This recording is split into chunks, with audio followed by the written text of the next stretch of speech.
Well, good morning. Happy Memorial Day weekend. If you weren't able to tell, my name's not Andy, and I do not have a British accent, so sorry about that. Like Andy said, my name is Noah. I'm one of the youth pastors here. Last week you got to hear from Matt. This week you get to hear from me. And so if you're curious who is in charge of the kids across the way, now you know. And since I have the microphone, I'm going to give you a little update of what's going on in the youth group right now. We're in the middle of the year. Summer is about to start, which means graduation season is here. And so we have two graduating seniors. One is Shelby O'Brien, the other is Abby Watson. And while we're super sad to see them move into this next chapter of life, which means they have to leave the youth group, we're excited to see what God has in store for them. And so we're really excited to see where they go from here. And while they're moving into this next chapter of life, we're getting ready for our graduation Sunday on June 9th, where all the sixth graders move from the sixth grade room into the seventh grade class, where they get to spend the next 6 years with us and all the jokes we have. So, woo! We also have 13 students who are going on mission trips this year, and so that is such a blessing to see them really be the hands and feet of Jesus and leave Clovis to go out and just do amazing things out in the world. And so God is working in so many ways across the way in the Activity Center with the youth group. And if I haven't met you yet, please, I'd love to shake your hand, know your name. And if you have a student that you're like, hey, I want you to go get connected, please, I'd love to meet them. Matt's not here today, but I'll speak for him. He'd love to meet him as well. And I do have a full confession to make. I am very nervous today. And this is why. So every week, me, Andy, and Trent, we have like a teaching team meeting where we talk about our sermon and everything like that. And I was like, man, I'm just super nervous for this. He's like, it's fine. It's just like you do across the way for the youth. And I was like, oh, okay. So that gave me a lot of confidence. But let me totally let everyone know, this is not like the youth. There's a lot more facial hair in this room. And you guys laugh at my jokes. That is way different. The kids do not laugh at my jokes. But in all reality, I'm super excited to talk about this passage, to be able to be here today. And there's a lot of stuff that we can get from these verses. So I just want to jump right in and be able to talk about everything that Luke has for us today.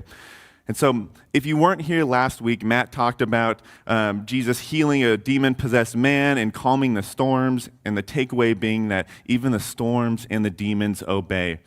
And much like last week, we're going to talk about two miracles today as well.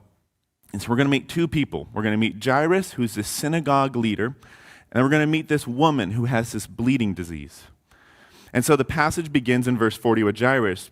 And now Jairus, being the synagogue leader, handled the affairs of the temple or the church. He handled the business side of it. He handled the spiritual side of it. He was the guy that ran the synagogue.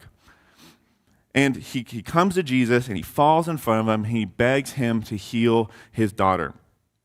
And I want us to understand what's happening here, because being the synagogue leader, there were a lot of different opinions about who Jesus was. Some religious leaders didn't really like Jesus, and there was just a lot of mixed opinions. And so him going out in front of Jesus and falling in front of him and begging him to heal his daughter is kind of against the status quo.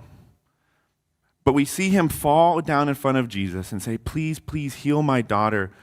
And we see a similar situation a few chapters before in Luke chapter 7, where Jesus heals a centurion servant.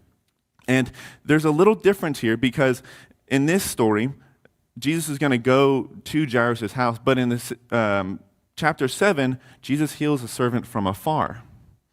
And so to summarize that, this centurion servant is sick. The centurion shows up to Jesus and is like, hey, my servant is sick. Can you please heal him? And Jesus is amazed at the centurion's faith, and he heals him from afar. But a little bit different. Jesus is saying, okay, hey, let's go to your house. And so as they're going to the house, we get the part of the passage where it says the crowds crowded around him. And the version that we read was from the ESV. And the ESV we use is closer to the original translation, but the NIV can be a little bit more descriptive. So the ESV says the crowds pressed around him. And the NIV says the crowds almost crushed him. Now, one is not better than the other, but the NIV can be much more descriptive. And while the NIV is descriptive, it doesn't fully grasp just how dense these crowds are. When we look at the Hebrew, Greek, or the original translations, the same word is used when it talks about the parable of the sower. More specifically, the same word is used when it talks about the seed that fell on the thorns in Luke 8:14, where it says, "The seed that fell among the thorns stands for those who hear, but as they go on their way, they are choked by life's worries, riches, and pleasures, and they do not mature." In the passage of the parable of the sower, the word choked is being used as something it's being crushed. It's unable to produce anything. It's unable to do anything. And in the same way, this is how Jesus is inside of this crowd. He's being choked out. Another definition is he's being drowned. This crowd is so dense, he's unable to do anything. And to try and get an accurate modern-day representation of what this would look like, I was trying to think of all these different examples. And if you ever been to a concert and they have the giant crowd right in front of the stage, and like people are standing shoulder to shoulder, and you're like, there's no way it smells good down there. There's no way that people are having fun. It's just that crowd is so thick. And I feel like, well, I'm not a concert person. That's fine if you think of a sporting game after everyone's leaving and you're like walking shoulder to shoulder, like this is the price I pay for watching the Dodgers, like all those types of things. Or even graduation season as everyone's rushing out to take pictures with their graduate and you're all just kind of doing the waddle. The crowds are so thick, they're so dense, you feel like you can't do anything there. That's how thick and dense this crowd is. And this is important because in a moment when we meet this woman who has the bleeding disease, it's going to show just how dire this situation is. But for the time being, the scene is set. Jairus has come to Jesus, "Please heal my daughter," falls in front of him, and Jesus says, "Yeah, let's go, let's heal your daughter," and he's moving through the crowd. But before we see the miracle of Jesus raising Jairus' daughter from the dead, we get to see another miracle, and we get to meet our other character. And it's this woman. And in verse 43, we read, "And there was a woman who had a discharge of blood for 12 years. And though she had spent all her living on physicians, she could not be healed by anyone. She came up behind him and touched the fringe of his garment, and immediately her discharge of blood ceased. And Jesus said, 'Who was it that touched me?' When all denied it, Peter said, 'Master, the crowd surround you and are pressing in on you.' But Jesus said, 'Someone touched me, for I perceive that power has gone out from me.' And when the woman saw that she was not hidden, she came trembling, and falling down before him, declared in the presence of all the people why she had touched him, and how she had been immediately healed. And he said to her, 'Daughter, your faith has made you well. Go in peace.'" And so we have this woman, and she's in this crowd, and her very presence inside of this crowd makes her a lawbreaker. According to the laws that are found in Leviticus 15, a woman who is bleeding is considered unclean. And Leviticus 15:25 summarizes this law well. It says, "When a woman has a discharge of blood for many days, at a time other than her monthly period, or has a discharge that continues beyond her period, she will be unclean as long as she has the discharge, just as in the days of her period." Because she has been bleeding for 12 years of her life, she has been unclean. For 12 years of her life, she has been a social outcast. Part of this law states that if someone who is considered clean touches the unclean person or sits where they sat, then the clean person is now considered unclean as well. And so this woman, her very presence of her being there, where she should be exiled, where she should be outside of the city, away from everybody else, where she should be separating herself from the population. But she's in this crowd, so she's looked down upon. Because if someone else were to bump into her, if someone else were to touch her, then they are breaking the law as well. And so people don't want her around. They don't want her in this dense crowd. Her very presence in this crowd are breaking the laws that everyone there are following. And we talked about it a minute ago with just how thick this crowd was. And so you can imagine, as she's walking to get to Jesus and bumping into people, how many people she's making unclean as well. If you think about those crowds, if one person had an illness that you got by touching them, think about how many people would get infected by that. I mean, just by sitting in the same place that she sat, they would be unclean as well. This is such a massive issue for every single person in this crowd. And they probably didn't even want her there. But she's tried everything. She's tried to go to the doctors and they haven't been able to heal her. And so, with nothing left to lose, she steps out in faith to go see this man called Jesus, who she's heard stories of healing people from everywhere. And so she works her way through the crowd, most likely being yelled at because she's making other people unclean. And she reaches out and just touches the edge of Jesus' cloak and immediately receives healing.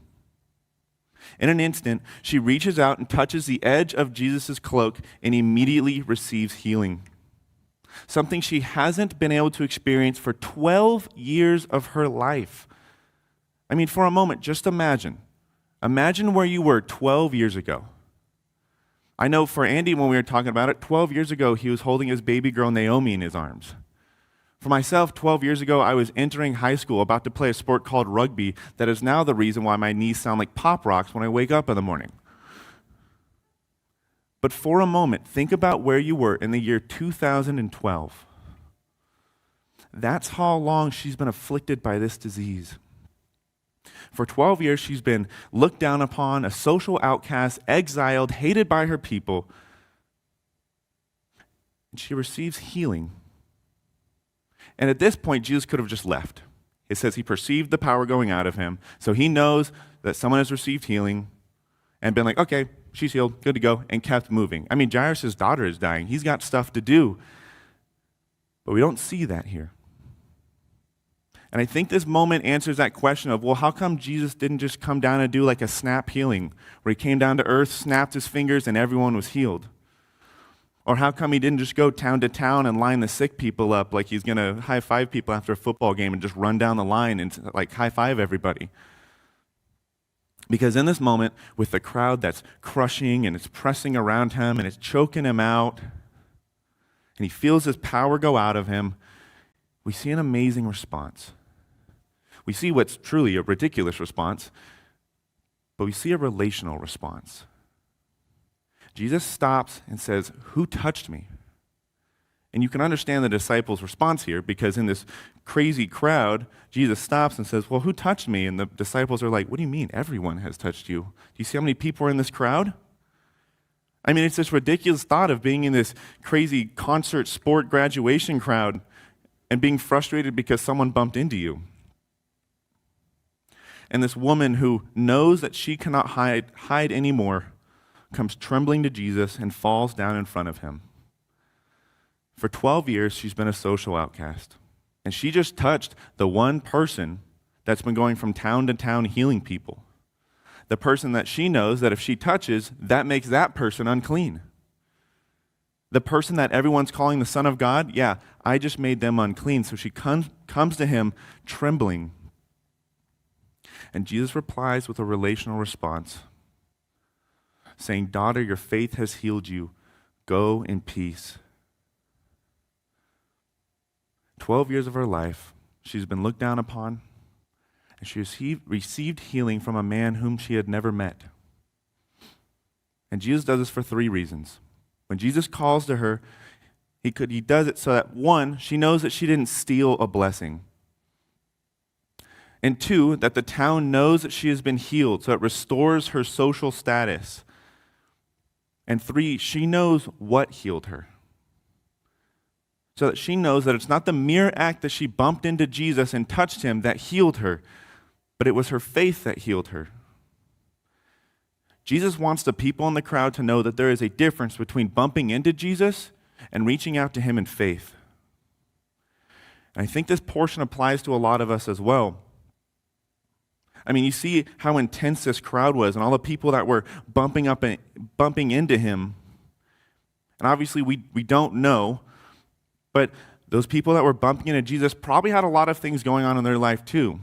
And so it makes sense for one of them to say, well, I bumped into Jesus, but my prayers weren't answered. I bumped into Jesus, but I still have finance problems. I bumped into Jesus, but I'm still sick. I wasn't healed. What makes her so special? And in the same way, we can come to church week after week after week. We can turn on Christian radio when we get ready in the morning, and we bump into Jesus. And while this is all fantastic stuff to do, make no mistake, that there is a difference between bumping into Jesus and reaching out to him for a relationship. Reaching out to him in faith. It's not the contact with Jesus that saves people, but it's a relationship with him that saves people. Learning more about who he is through prayer and reading the Bible. And so as we get ready to enter into our next section, I have a question for you all. Am I bumping into Jesus or am I seeking a relationship? And now while all of this is happening, don't forget Jairus is standing right there, watching all of this unfold. And we read in verse 49, while he was still speaking, someone from the ruler's house came and said, "Your daughter is dead. Do not trouble the teacher anymore." But Jesus, on hearing this, answered him, "Do not fear, only believe, and she will be well." And so, just to recap, here's Jairus, falls in front of Jesus. His daughter is dying. And while they're making their way through this crazy crowd, Jesus stops and wants to heal this social outcast. I mean, you have to kind of feel for the guy because here he is. His daughter is sick. Her life is slipping away. They're rushing. He finally has help. They're rushing to get to the house, and Jesus stops everything to heal this woman who's been exiled for 12 years. And then he gets absolutely devastating news that his daughter, his joy, his sunshine for the past 12 years has died. And I imagine Jairus doesn't really even get a moment to grieve or experience shock before Jesus calls him to this radical faith with a radical promise. I mean, Jesus tells the guy who just heard that his daughter died to not be afraid, just believe, and she will be healed. I mean, could you imagine someone coming to one of the pastors here and they're talking about their daughter who is sick and, 12-year-old daughter, she's sick and she's going to die, and if we could come pray for her and meet, and then while we're in the meeting, they get the phone call that their daughter has passed away. And then the first thing that I say is, don't be afraid, only believe and she will be made well. So you'd call me crazy. I would probably get in trouble. And on top of that, what a crazy promise from Jesus. I mean, this promise almost sounds cruel because the thought of fear and faith just don't go together. They're polar opposites. And in this moment, Jairus has a decision to make. Does he put away his fear and rely on his faith? Or does he not listen to Jesus, put away his faith, and live in fear of what's to come? This is a crossroad where a lot of us are at in our lives. We live so much in fear of what's happening in our lives, whether it's finances or family drama or workplace drama or health or politics, whatever it is, you can fill in the blanks.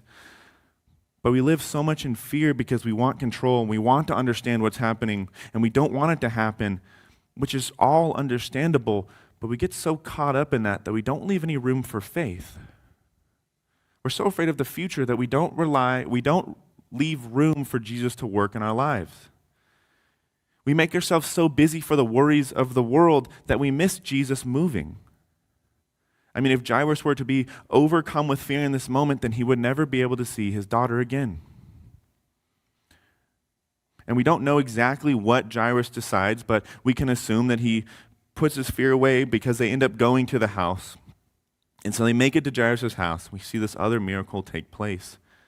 In 51 it says, "And when he came to the house, he allowed no one to enter with him, except Peter and John and James, and the father and mother of the child. And all were weeping and mourning for her. But he said, 'Do not weep, for she is not dead, but sleeping.' And they laughed at him, knowing that she was dead. But taking her by the hand, he called, saying, 'Child, arise.' And her spirit returned, and she got up at once. And he directed that something should be given to her to eat. And her parents were amazed, but he charged them to tell no one what had happened." So Jesus enters this house where the daughter is in there and she's dead. And he just tells everyone, no, it's okay, she's just asleep. And everyone ridicules Jesus and they laugh at him. But that doesn't stop him because he's about to perform this amazing miracle. It doesn't discourage him. He speaks to this 12-year-old girl who is dead and simply says, "Child, arise." And she obeys. She gets up. Her parents are amazed. They're astonished. And I want to pause for a second here so we can fully appreciate this miracle. I mean, here's a girl who has died. Jairus' pride and joy has passed away. And Jesus comes along and simply says two words, grabs her hand, says two words, and she gets up and she obeys, walking and breathing again. I mean, what an absolute amazing miracle. Now, in the Gospel of Luke, he often uses compare and contrasting to prove a point. And so the two miracles that we witnessed today are very, very different, other than a few aspects. If we were to compare Jairus and this woman, other than the fact that they both saw healing through Jesus, the woman being herself, Jairus being through her daughter, and that they both were afflicted for 12 years, other than that, they're vastly different. Jairus, on one hand, came to Jesus publicly. Being a synagogue leader, there's a good chance that he was a very wealthy man. In order for his daughter to receive healing, he went to Jesus, he fell in front of him, begged Jesus to heal her, and so he had to do a lot in order to get his daughter healed. The healing was delayed. It wasn't immediate. They had to walk to his house so that his daughter could be healed.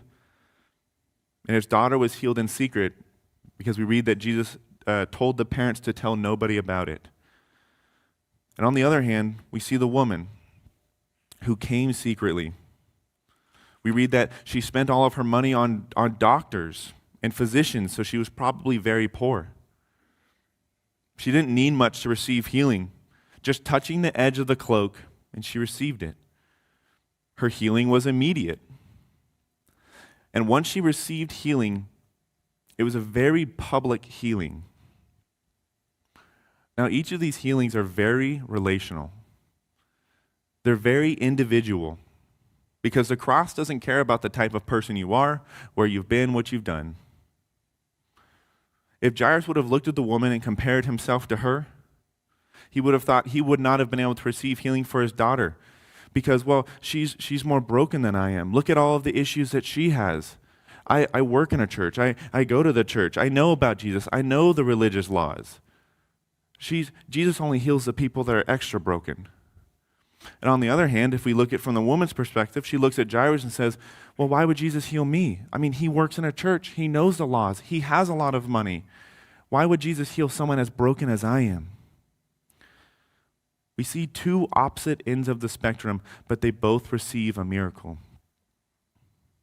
And as human beings, we like to play this comparison game a lot. It's just in our nature. We look at other people and what they have and the things that are happening to them, and we think, well, surely what they're doing is what I need to do to receive what they have or to receive the healing and the blessings that they have. We see what other people are doing in their faith. We hear what people are getting out of their prayer time or their Bible studies or the type of how God's moving in their lives. And we hear that stuff and we say, yeah, but like when I pray, I don't feel the same way. Yeah, but when I read the Bible, like it's hard for me to get up and read it. It's just hard for me to open the Bible. Sometimes I just struggle with being in a group after a long day. I just don't feel the same way as other people. And we play this comparison game, say, well, if that's working for them, then that must be what I need to do as well. And Jesus says, I've created you special. I have a specific relationship for you that doesn't apply to anybody else. It's not about what he does or what she does or what that group does. It's about the relationship that you and I have. And with that being said, that doesn't give us an excuse to not pray or to not read our Bible or to not be in a Bible study or anything like that. These are all things that we need to be doing. Just because, say, I struggle to pray in the morning doesn't mean I'm just not going to talk to God anymore. There are definitely things that we need to do to deepen our relationship with him. God has given us plenty of ways so that we can have this relationship with him. In the same way, the relationship that I have with my brothers and my friends are very different, and the relationship that I have with each one of my brothers is different. Same thing with my friends. Each of the relationships I have with my friends are different. What we connect on, what we talk about, is different from person to person. We are all made unique. But we play this comparison game, we get discouraged. We get frustrated because we see what's working for other people, and when it doesn't work for us, and we feel like there's something wrong with us. We get so caught up in seeing what other people are doing that we stop following Jesus and start following other people's footsteps. We get frustrated and scared that stuff isn't going right for us and say, well, why is it working for them? Why isn't it working for me? And then Jesus gives us this command. Do not be afraid, just believe. Do not be afraid because the storms listen to me. Do not be afraid because the demons listen to me. Do not be afraid because the dead listen and they obey me. And I love you so much, I've given you the choice. And everybody in this room today has this choice. Because while this passage has aspects of comparison, that's not what it's fully about. This passage is about stepping into faith. This passage is about trusting Jesus with everything, no matter where you're at. We get so caught up with this comparison game that we never actually step into our own faith. We don't feel the same about Bible studies or setting aside time to pray. And so we just use it as an excuse or a way out. Instead of stepping out into faith and joining a Bible study and grabbing our Bible and opening up to see what it has to say and praying. And so my challenge to everyone this week is to pray about it. Step out in faith and ask Jesus to reveal what stepping out in faith looks like for your life. And don't let the fear of, well, what if it's something that I don't want to do, stop you. Or the fear of, well, what if I don't understand? What if I have questions? One thing myself and Matt ask the students all the time is to not shy away from questions. Ask questions. If there's something that you don't understand, don't let that stop you from deepening your faith. Ask somebody. I challenge you to go find those answers. And we talked about it a few weeks ago with the parable of the sower. And ultimately, you've all heard the word today. And so will you be the soil where the seeds fall along and the birds come and eat it up, the path? Or maybe you'll be the rocky ground where you leave here excited and you're like, yeah, this is awesome. And then life gets hard and then you're like, I'll try again next Sunday. And then you take off. Maybe you play the comparison game when you leave here and you're like, oh man, I'm on fire. And then you go see someone else and you're like, well, I guess I'll try again. Or maybe the thorny soil, where you're just kind of bumping into Jesus. And you're like, well, yeah, look, here he is in my life. Look, I bumped into him here. Look, I bumped into him here. But you never actually have a relationship with him. Or will you be the good soil, the one that hears the word, the one that fights the temptation of playing the comparison game, the one that isn't afraid of the worries and the dramas of the world, the one that steps out in faith, the one that listens to Jesus' command, and the one that I want to leave us here with today. Do not be afraid, just believe. Let us be people that remember Jesus' sacrifice on the cross, and ones that aren't afraid of what's happening here on this earth, because we know that Jesus loves us, that he died for us, and he resurrected after 3 days. And so what happens here doesn't really matter, because we know there's something better waiting for us. And not playing this comparison game of who's better or who's more holy, but fully seeking Jesus. Because Jesus doesn't care about who you are or where you've been. He craves a relationship with every single person in this room. And he wants you to step out in faith to fully experience who he is. Let's pray. Dear Heavenly Father, thank you for this day. Thank you for every single person in this room. Lord, I pray that as we leave here today, that we can just open our hearts for what you have to say to us, Lord, and not play this comparison game of well, what are they doing or what are they doing? But what do you want us to do, Lord? What do you want me to do? How can I step out in faith for you, Heavenly Father? I pray that we can be people that seek a relationship with you above all else, who run towards you with arms wide open because we know how much you love us when we remember your death on the cross, Heavenly Father. I pray that we can be people who seek a relationship with you. Not to glorify us or glorify this church or anything like that, but to glorify you and to build your kingdom, Lord. And so we love you and we praise you. In your name, amen.